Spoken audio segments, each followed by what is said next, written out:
जय जगन्नाथ। आपण मानक प्रिय कार्यक्रम सकल घटे नारायण ए सुंदर आसर को मु शरणारविंद आपण मानक स्वागत करुचे।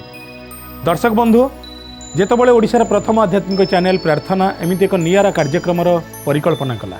प्रति नुआ सबले किछि भय किछि प्रेरणा किछि आनंद एमिति मिश्र अनुभव तैयारी करिथाए सामना लोकटी आगे।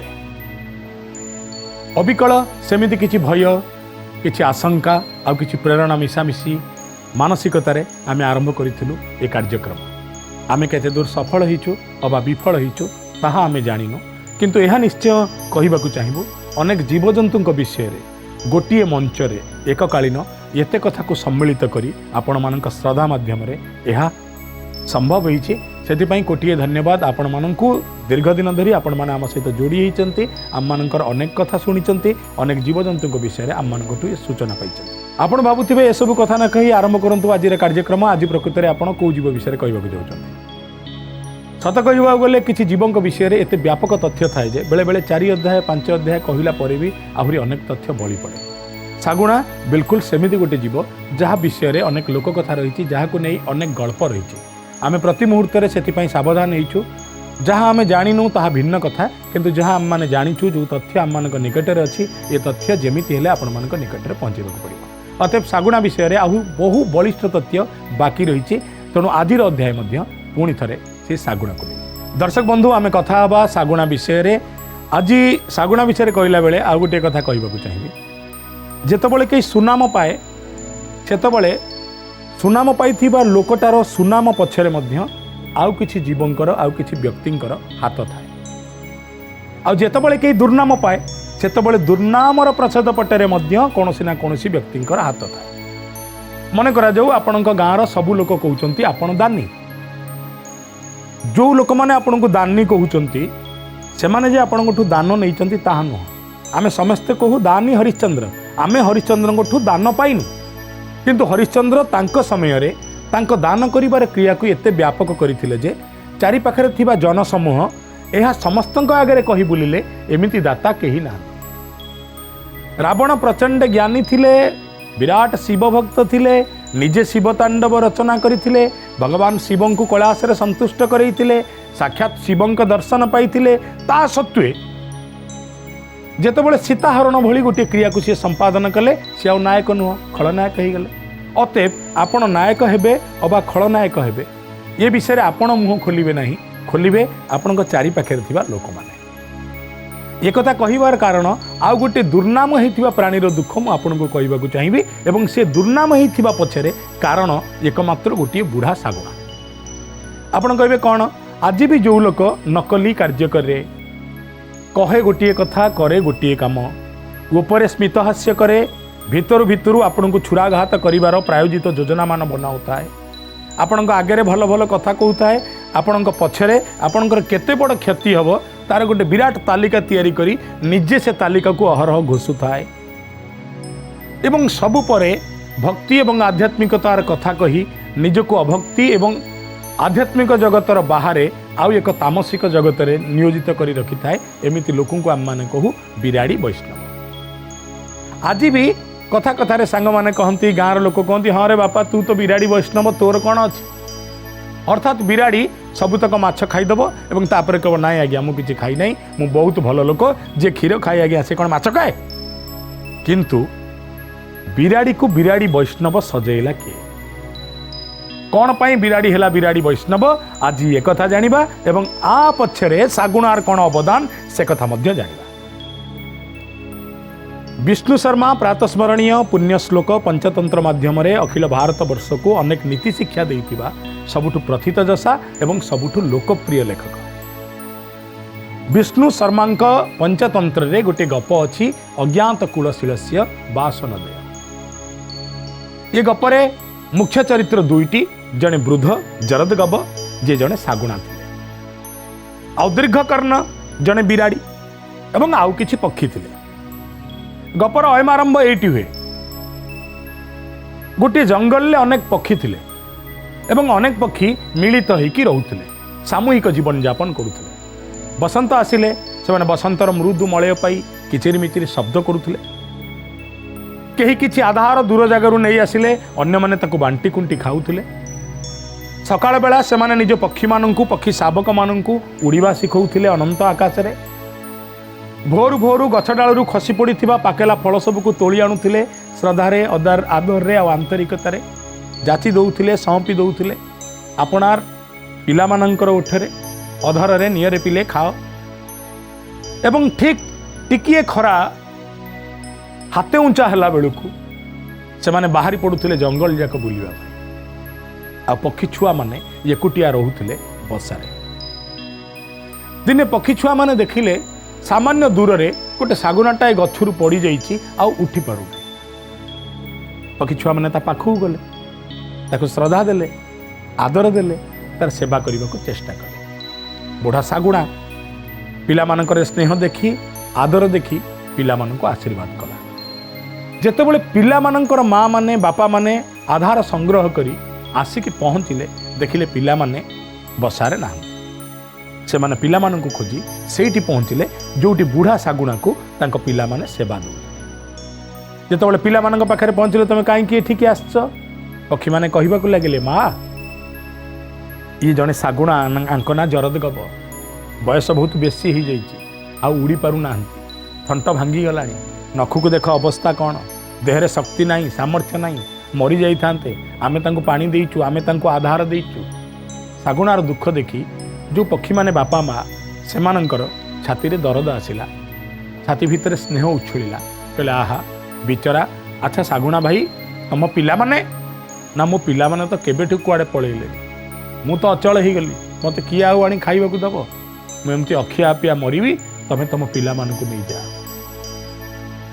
प्रति प्राणी भितर गोटे दयार्द्र प्राण थाए। पक्षीटाए पक्षीर दुख देखिपारे पशुटाए पशुर दुख देखिपारे। कुकुर छुआटा उपर गाड़ी चढ़ीगले ता माँ राजपथ उपरे छुआटा चारिपटे बुली बुली केमिति विकल ही कांदु थाए आमे समस्ते देखीचे।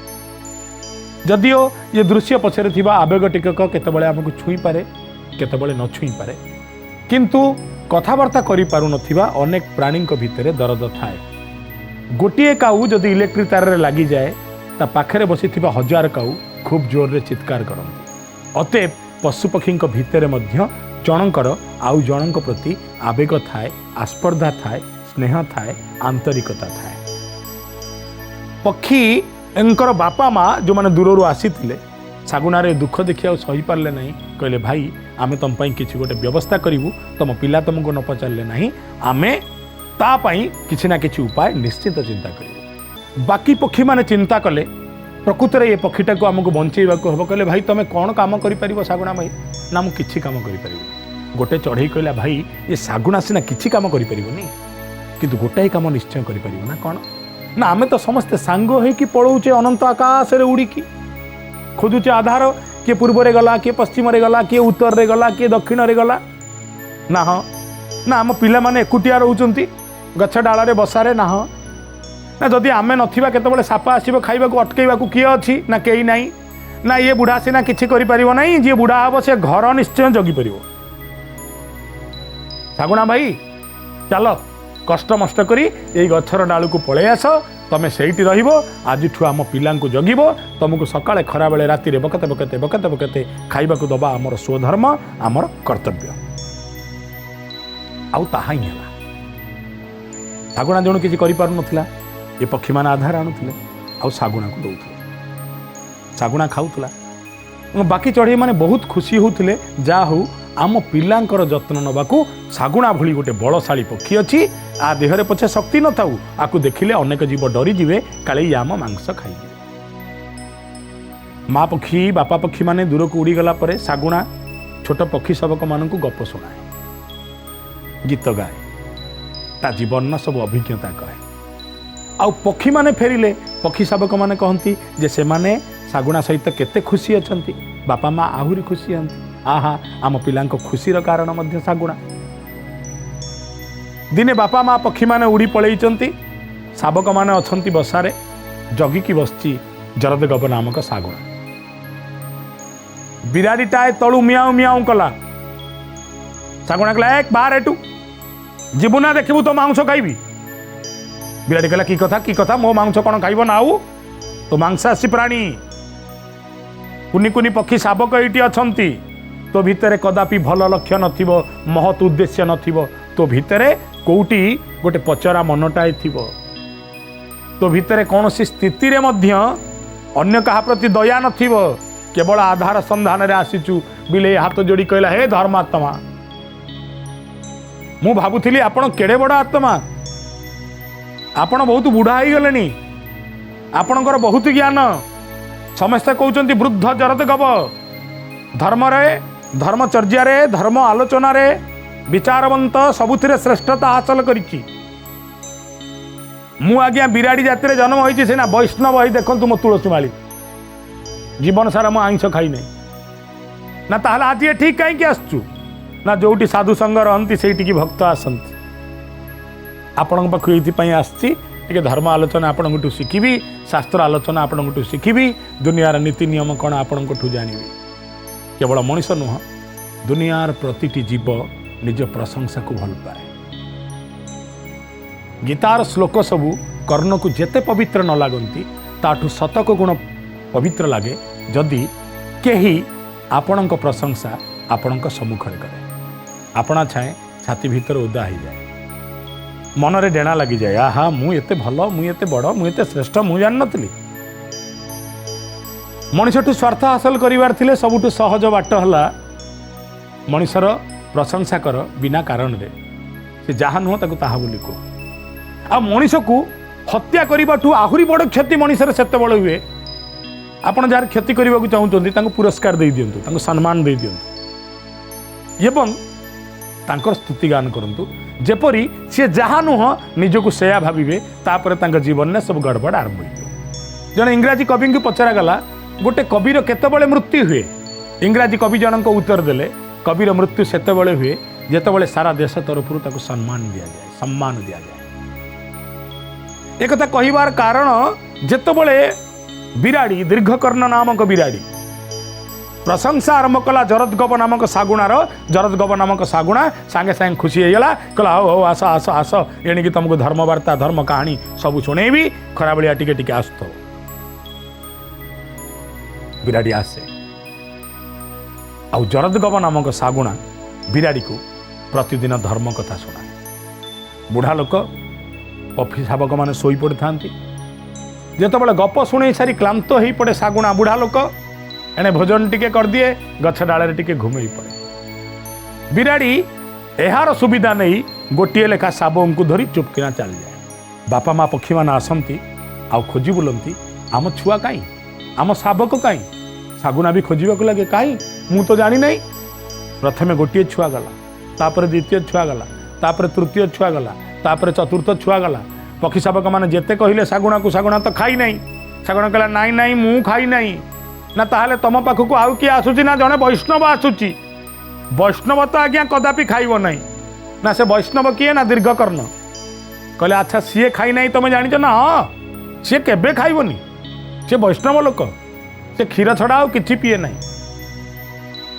ଦିନେ ବାପା ମା ମାନେ ଚିନ୍ତିତ ହେଲେ ଏବଂ ପାଖ ଜଙ୍ଗଲ ଯାକ ଖୋଜିବାକୁ ଲାଗିଲେ କୋଉଠି ଆମର ପିଲାମାନେ ସତରେ ହଜି ଯାଇଛନ୍ତି କି ବଞ୍ଚିଛନ୍ତି କି ଅଲଗା କେଉଁ ପକ୍ଷୀ ତାଙ୍କୁ ନେଇଯାଇଛି କି ଖୋଜି ଖୋଜି ଜଙ୍ଗଲର ଗୋଟିଏ ସ୍ଥାନରେ ଦେଖିବାକୁ ପାଇଲେ ପକ୍ଷୀ ଶାବକମାନଙ୍କର କୁନି କୁନି ହାଡ଼ ସବୁ ଆଉ ସେମାନେ ବୁଝିଗଲେ ପ୍ରକୃତରେ କେହି ନୁହଁ ଏ ଶାଗୁଣା ହିଁ ଆମ ଶାବକଙ୍କୁ ଭକ୍ଷଣ କରୁଛି ଖାଇବାକୁ ପାଉନଥିଲା ଶାଗୁଣାକୁ ଆମେ ଖାଇବାକୁ ଦେଲୁ ଖାଇବାକୁ ପାଉନଥିଲା ଶାଗୁଣାକୁ ଆମେ ଦେହ ଭିତରେ ସାମର୍ଥ୍ୟ ଭରିଦେଲୁ ଖାଇବାକୁ ପାଉନଥିଲା ଆମେ ଶାଗୁଣାକୁ କର୍ତ୍ତବ୍ୟ ଦେଲୁ କାମ କରିପାରୁନୁ ଜଗେ ଆମ ପିଲାଙ୍କୁ ଜଗିବା ବଦଳରେ ସେ ଆମ ପିଲାମାନଙ୍କୁ ଖାଇଯାଇଛି ସେ ତ ବୁଢ଼ା ଶାଗୁଣା କିଛି କରିପାରିବନି ଚାଲ ଆମେ ସବୁ ପକ୍ଷୀ ଯାକ ମିଶିଯିବା ଏ ଶାଗୁଣାକୁ ମାରିଦେବା ସବୁ ପକ୍ଷୀମାନେ ମିଶିଗଲେ ଆଉ ଶାଗୁଣାକୁ ମାରିଦେଲେ କିନ୍ତୁ ପ୍ରକୃତ ଦୋଷୀ ଯିଏ ସେ ବିରାଡ଼ି ବୈଷ୍ଣବ ହେଇଗଲା ପଞ୍ଚତନ୍ତ୍ରରେ ବିଷ୍ଣୁ ଶର୍ମାଙ୍କ ଗଳ୍ପରେ ଥିବା ଦୀର୍ଘକର୍ଣ୍ଣ ନାମକ ବିରାଡ଼ିକୁ ସହିତ ବିରାଡ଼ି ବୈଷ୍ଣବର ଚରିତ୍ର ଯୋଡ଼ି ହେଇଛି ଯାହା ଆଜି ଲୋକକଥା ଆକାରରେ ଓହ୍ଲାଏ ଏବଂ ଏ ବିରାଡ଼ି ବୈଷ୍ଣବ ଯାହାକୁ ଠକିଥିଲା ସେ ଜଣକ ଆଉ କେହି ନୁହଁ ଜରଦଗବ ନାମକ ଗୋଟାଏ ଶାଗୁଣା ବା ଗୁଧ୍ର दर्शक बंधु आपण मैंने एक जानती शागुणा एकमात्र पक्षी जे खाद्यर संधान रे 1000 किलोमीटर जाए उड़ीकी जाइपारे। दर्शक बंधु आपण एक जानती शागुणाठू चतुर प्राणी पृथ्वी रे कम अच्छा। आपण कहे केमिति? गवेषक माने एक जनई शागुणा माने जनपद कौटी अच्छी जानापी जमा दूर आकाश उड़ी खोजा अपेक्षा इलेक्ट्रिक खुंट जुआड़े जुआड़े जाई थाए शागुणा माने इलेक्ट्रिक तारर गति देखिक सियाड़े सियाड़े जाती एवं विश्राम नबार कथा उठिले जोटी क्लांत हो जाती दूर ओल्हे पड़ती से इलेक्ट्रिक खुंट उपरे से वर्षकरे किछि शागुणा निश्चिंत रूपे इलेक्ट्रिक खुंटीर इलेक्ट्रिक आघात रे मृत्युवरण करते। किंतु गवेषक माने कहती विद्युत तार को निज जीवा आसबार पथ बोली भावती शागुणा वृंद जानती यही पटे गले लोक निश्चय थिबे अर्थात जीवन थिबो जीवन जोटी थिबो मृत्यु सेठी थिबो। खाली एतिकी नुहे शागुणा विषय रे आउ किछि बलिष्ठ तथ्य मध्य रहिछि जहा आपण मानकु दबा निहाती विधेय।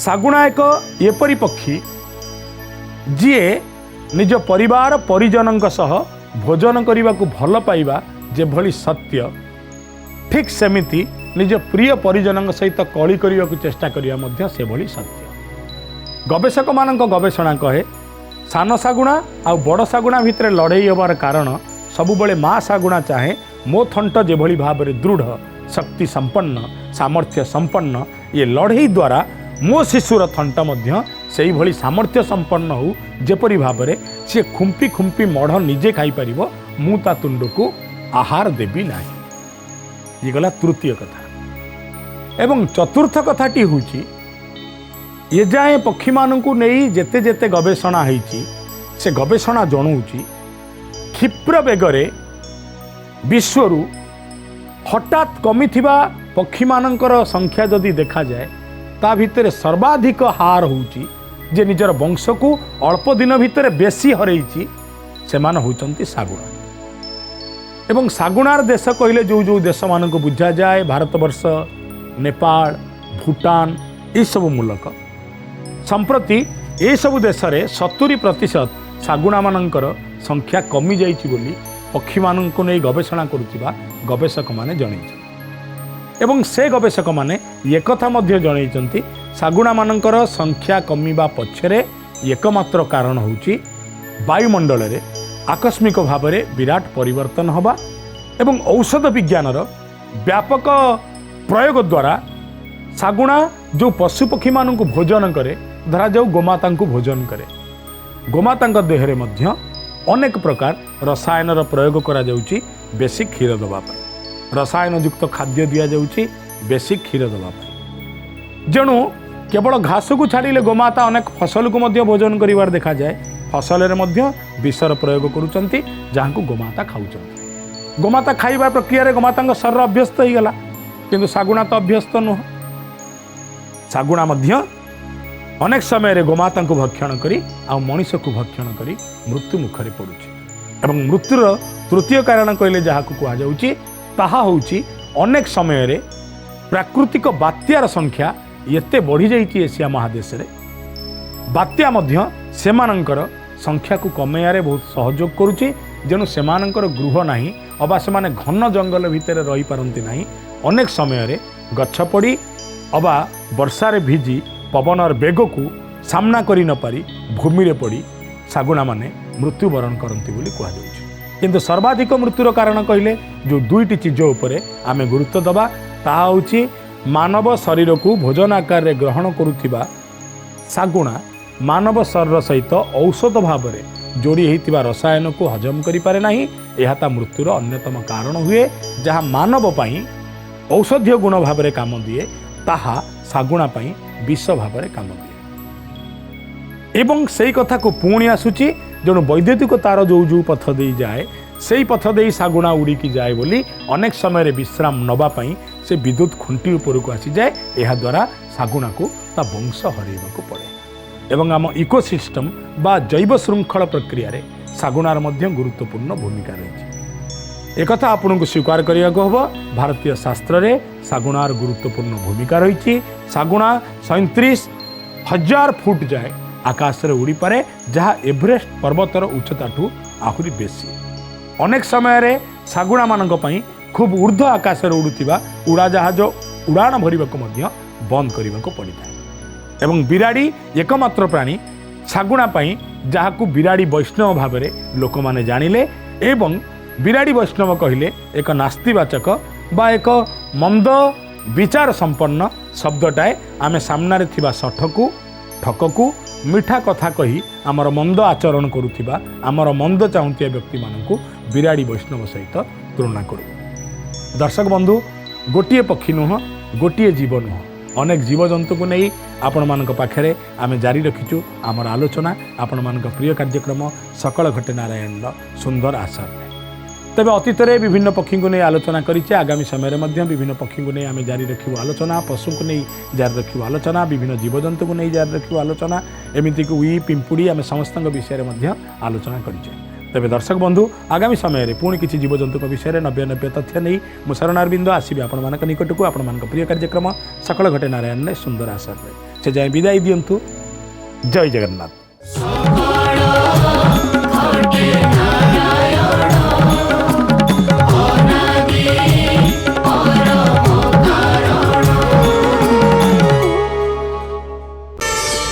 प्रार्थना आम आनंदर उत्स।